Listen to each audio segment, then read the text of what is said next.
Halo, salam sejahtera bagi kita semua. Perkenalkan, nama saya Masda Samosir, NIM 10210089 dari kelas 10307. Saya dari Universitas Bina Sarana Informatika, program studi Rekayasa Perangkat Lunak, Fakultas Teknik dan Informatika.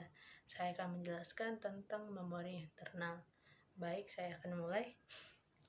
Pengertian memori yaitu suatu penamaan konsep yang bisa menyimpan data dan program, sedangkan memori internal yang dimaksud adalah memori yang terpasang langsung pada motherboard. Demikian, pengertian memori internal ada beberapa demikian.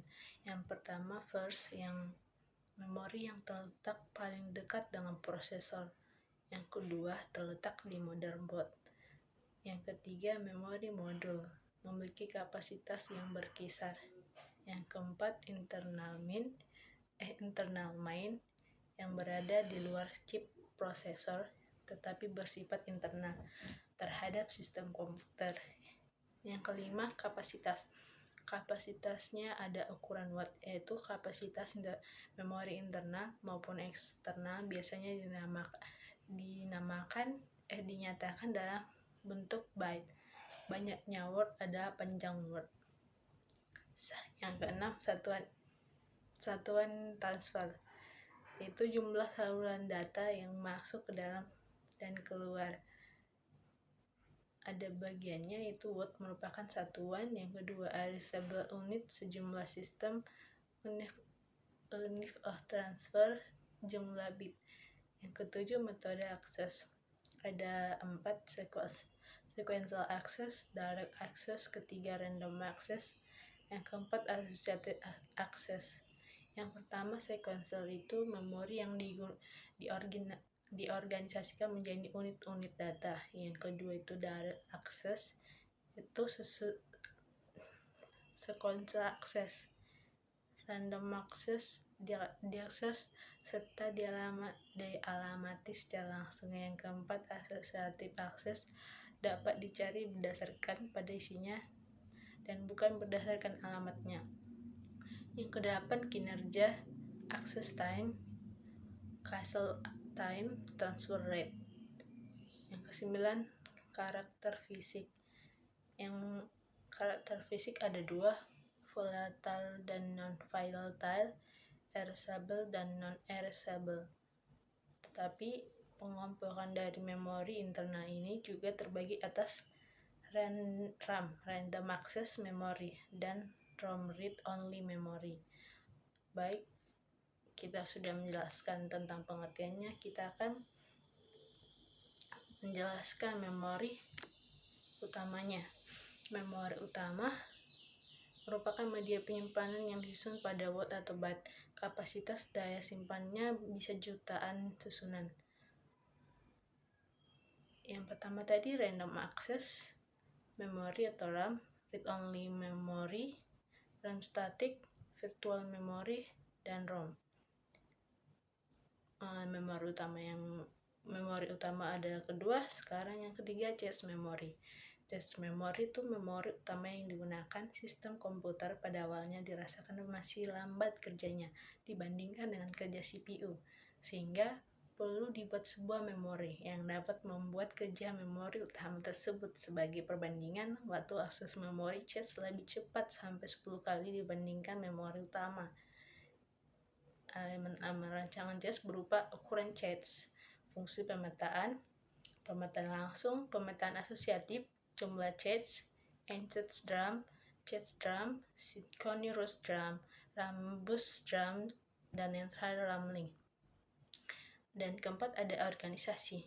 Elemen dasar memori semikonduktor adalah sel memori. Walaupun digunakan sejumlah teknologi elektronik, seluruh sel memori memiliki sifat-sifat tertentu. Yang pertama, memiliki dua keadaan stabil untuk representasi bilangan binar 1 dan 0 atau 0, memiliki kemampuan untuk ditulisi, memiliki kemampuan untuk dibaca. Logic capping, pengemasan capping, koreksi error. Yang kelima, hierarki memori. Hierarki memori ada 3, yaitu semakin kecil waktu akses, semakin besar harga per bit. Yang kedua, semakin besar kapasitasnya, semakin kecil harga per bitnya. Yang ketiga, semakin besar kapasitas, semakin besar waktu aksesnya. Yang keenam, memori semikonduktor. Memori semikonduktor adalah memori yang terbuat dari bahan semikonduktor secara garis besar, terbagi menjadi 2 berdasar kemampuan menahan dan ketika tidak ada ketegangan, yaitu non-volatile memory dan volatile memory. Non-volatile memory adalah memori yang datanya tidak akan hilang meski arus listrik mati. Contoh memori ini adalah BIOS komputer, sedangkan volatile memory adalah data yang akan hilang saat arus listrik mati.